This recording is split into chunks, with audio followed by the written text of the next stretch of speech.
Right.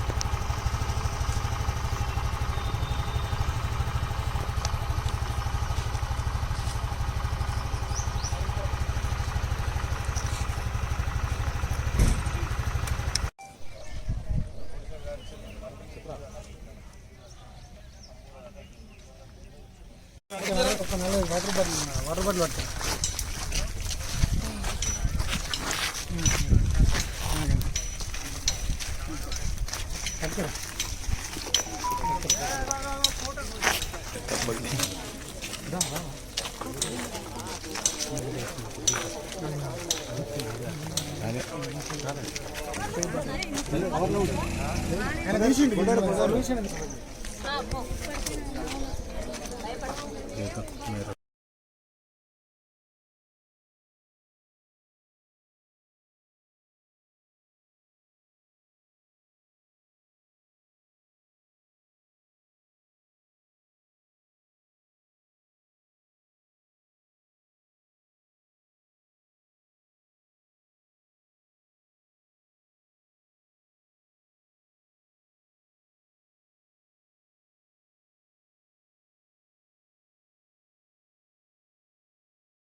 తోట రప్పించారు అని plan తోటే కొట్టి చంపారు వాళ్ళు. ఏం పేరు మీ తమ్ముని పేరు?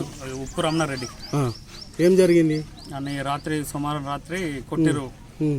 అక్కడ కొట్టినాక తీసుకొచ్చి కొట్టుకుంటా చేసి అన్ని బండలతో కొట్టి ట్రాక్టర్ తోటి కొట్టి కట్టేసి ఇవన్నీ కక్షతోటే కదా, ఏ మ్యాటర్ అనేది తెలియదు కాబట్టి అని ప్లాన్ తోటి ఆండి బతుకుండద్దని అన్ని చంపారు అని.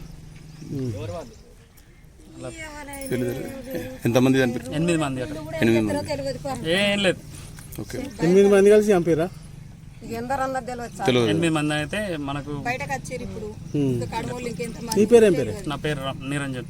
గతంలో మీ తమ్మునికి వాళ్ళతో గొడవలు ఉండేనా? పాత అంటే ఇప్పుడు 2 ఉన్నాయి. పాత కక్షలు ఉండేనా? పాత కక్షలు అంటే చిన్న చిన్న గొడవలు ఉన్నాయి వాళ్ళకు. వాళ్ళందరికీ అని లేవు, ఒక 2కి ఉన్నాయి అట్లా. ఓకే, మొదలైందని చెప్పి తప్పు ముచ్చాడు. అది పెళ్లి కడ కాదు, ఏం కాదు. పెళ్లి సంబంధం లేదు, భరత్ సంబంధం లేదు, ఏది సంబంధం లేదు. పెళ్లి 5 తారీఖు పెళ్లి ఉంది. ఇది 2 తారీఖు అంది అల్బీ ఉంది.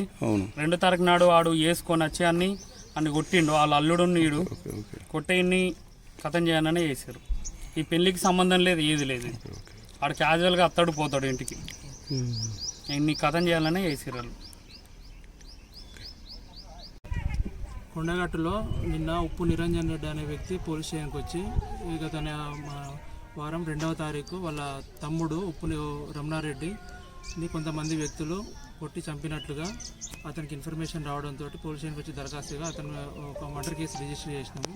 దాంట్లో భాగంగా ఆల్రెడీ ఆ డెడ్ బాడీని కొండగట్టు సమీపంలో పూడ్చిపెట్టినట్లుగా మాకు ఆధారాలు ఉండడంతో ఈరోజు ఎంఆర్ఓ గారి సమక్షంలో ఆ పూడ్చిపెట్టిన డెడ్ బాడీని ఉప్పు రమణారెడ్డి అనే వ్యక్తి డెడ్ బాడీని ఎగ్జిబిషన్ ప్రక్రియలో భాగంగా దాన్ని బయటికి తీసి డాక్టర్ గారిని ఇక్కడికే పిలిపించి పోస్ట్మార్టం అనంతరం ఆ డెడ్ బాడీని వాళ్ళ బంధువులకు అప్పగించడం జరిగింది. దీంట్లో పాల్గొన్న వ్యక్తుల మీద ఇంకా విచారణ నడుస్తున్నది. 8 మంది పాల్గొన్నట్టుగా ప్రాథమిక సమాచారం ఉంది. తదనంతరం పూర్తి వివరాలు తెలియజేస్తాం.